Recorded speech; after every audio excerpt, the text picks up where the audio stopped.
Agricultural income. Let's complete the chapter within 5 minutes. Agro income chapter में सिर्फ 4-5 paragraph है जो आपको पढ़ना है। पहला कि एग्रीकल्चरल इनकम का ट्रीटमेंट क्या है, दूसरा एग्रीकल्चरल इनकम कहते किसे है, तीसरा कुछ एग्जाम्पल्स आपको इसमें करना चाहिए, एंड चौथा कि यदि पार्टली एग्रो इनकम है पार्टली नॉन एग्रो इनकम है तो क्या करे, और पांचवा यदि किसी बंदे की agro income non agro income दोनों है तो उसका टैक्स कैसे निकालते हैं। सबसे पहले अपने स्टार्ट करते हैं सेक्शन 10 सबसेक्शन 1 से। सेक्शन 10 सबसेक्शन 1 में बोला हुआ है कि agricultural income in India is exempt from tax. जब एग्रो इनकम इंडिया में एग्जेम्प्टेड ही है तो फिर ये बहुत इंपॉर्टेंट हो जाता है कि what is agro income. That is defined in section 2 subsection 1 A. As per section 2 subsection 1 A जिसमें 5 पॉइंट दिए हुए हैं, उसमें कहा हुआ है कि एनी रेंट और revenue derive from agricultural land in India is an agro income. Number 2, an income from agricultural activity in India is an agro income. Here agricultural activity means दो पार्ट है इसमें, basic operation and subsequent operation. What is basic operation means? Basic operation means all activities applied before germination of plant, and subsequent operation means all activities applied after germination of plant. तो एक बार plant germinate हो जाए उसके पहले आपने जो भी किया, tilling of land, seeding, sowing, all these are basic operation. और एक बार प्लांट जर्मिनेट हो जाए उसके बाद आपने जो भी किया, insecticide, pesticide, maintenance, harvesting, all are subsequent operation. Agricultural activity के लिए बेसिक ऑपरेशन होना जरूरी है, सब्सिक्वेंट ऑपरेशन हो या ना हो। तो यदि आपने मेयरली बेसिक ऑपरेशन किया है तो आपने एग्रीकल्चर किया है, और यदि आपने मेयरली सब्सिक्वेंट ऑपरेशन किया है तो आपने एग्रीकल्चर नहीं किया है। Number 3, any income from a process to make agro produce fit for market. Number 4, any income of sale of agro produce by the cultivator or receiver of rent in kind.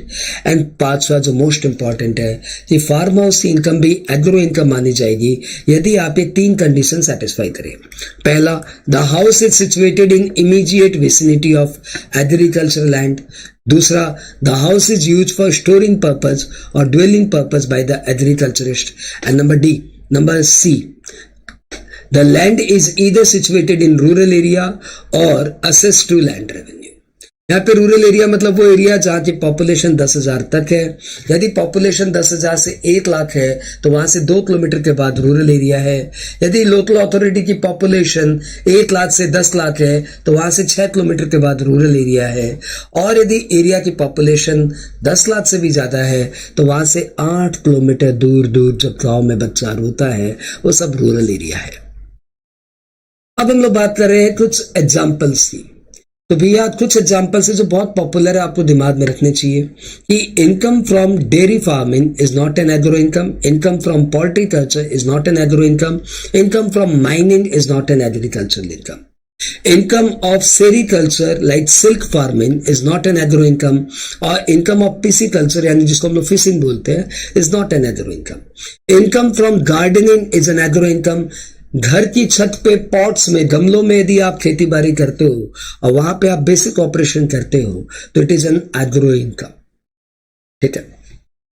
Salary from agricultural firm is not an agro income, dividend from agricultural company is not an agro income, interest on debenture from agricultural company is not an agro income, salary to partners from agricultural firm is an agro income, salary to managing director from an agricultural company is not an agro income.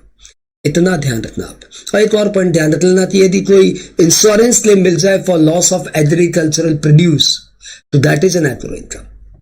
अगले point में आते हैं कि यदि आपकी agricultural और non agricultural दोनों activity है तो इनकम कैसे कंप्यूट करेंगे।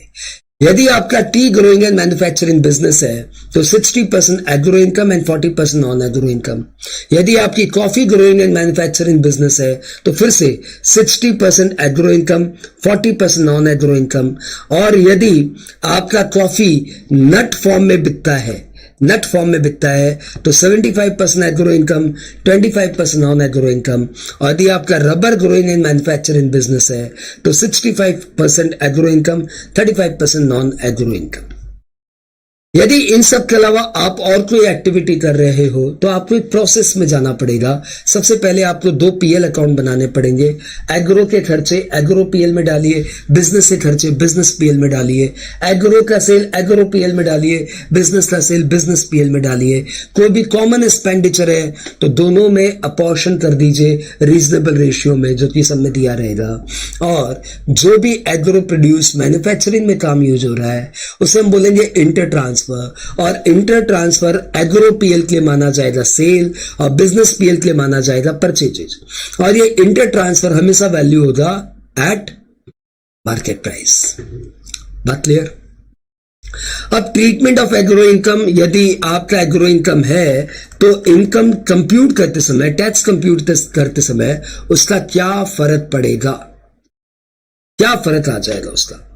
तो इनकम कंप्यूट करते समय आपको पहला स्टेप करना पड़ेगा। पहले आप ये समझो कि किसके ऊपर ये अप्लाई होगा। ये अप्लाई होगा इंडिविजुअल पे, एचएफ पे, ओपी पे, बीओआई पे, एजेपी पे, क्योंकि ये सब स्लैब रेट से टैक्स होते हैं। दूसरा, इनकी non agro income exempted ceiling यानी 2.5 लाख, 3 लाख, 5 लाख से ज्यादा होनी चाहिए। और इनकी इनकी एग्रो इनकम 5,000 से ज्यादा होनी चाहिए। ये फिल इन द ब्लैंक्स में भी पूछता है। Agro income must be more than 5,000। तब इनका टैक्स कैसे निकलेगा? पहला स्टेप है कि आप एग्रो इनकम और नॉन एग्रो इनकम जोड़ के टैक्स निकालिए। दूसरा स्टेप है कि आप एग्रो इनकम में एग्जेम्प्टेड सेलिंग यानी 2.5 लाख, 3 लाख, 5 लाख एग्रो इनकम में जोड़ के फिर उस इनकम पे टैक्स निकालिए। और थर्ड स्टेप है 1 - 2 यानी this first step minus second step को एडजस्ट करिए और फिर जो आएगा दैट इज टैक्स। अब इसमें सरचार्ज और सेस और रिबेट का जो आपको एडजस्टमेंट करना वो और कर दीजिए। सरचार्ज लगेगा कि नहीं लगेगा इसलिए सिर्फ टैक्सेबल इनकम देखते हैं, रिबेट मिलेगा कि नहीं मिलेगा इसलिए सिर्फ टैक्सेबल इनकम देखते हैं, सेस तो लगेगा ही। तो इस तरीके से आपने सिर्फ एंड सिर्फ 7 मिनट में यह चैप्टर फिनिश किया।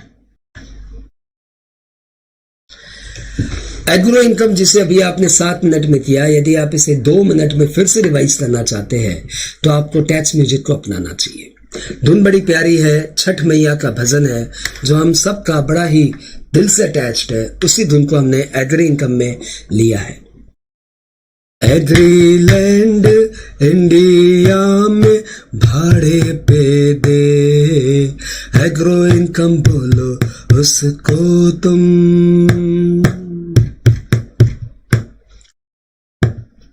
एग्रो एक्टिविटी करे इंडिया में, एग्रो इनकम बोलो उसको तुम।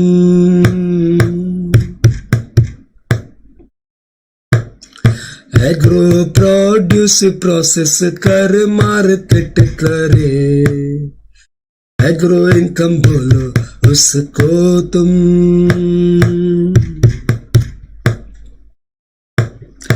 एग्रो प्रोड्यूस कल्टीवेटर बेचे तो, एग्रो इनकम बोलो उसको तुम।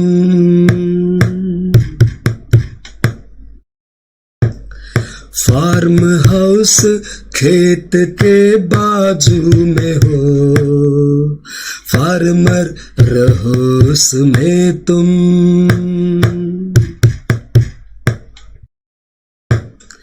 खेत पे लगान दो या रूरल लैंड, एग्रो इनकम बोलो उसको तुम।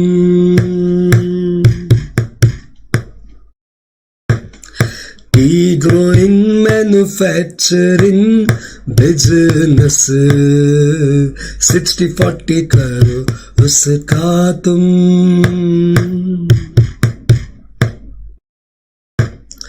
कॉफी पाउडर बना के बेचे तो 60-40 करो उसका तुम।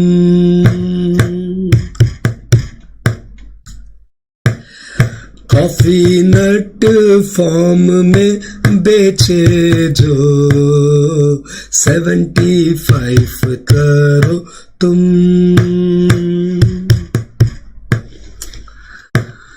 रबर ग्रोइंग मैन्युफैक्चरिंग बिजनेस 65 करो उसका तुम।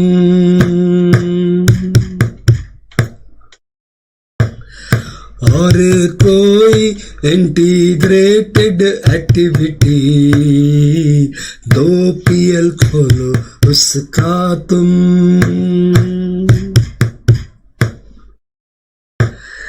इंटर ट्रांसफर डेबिट क्रेडिट जो करो, मार्केट वैल्यू करो उसका तुम। तो आपने देखा सिर्फ 2 मिनट के अंदर हमने पूरा एग्रो इनकम आपको वापस से सुनाया। ऑल द बेस्ट बच्चों, बाय बाय।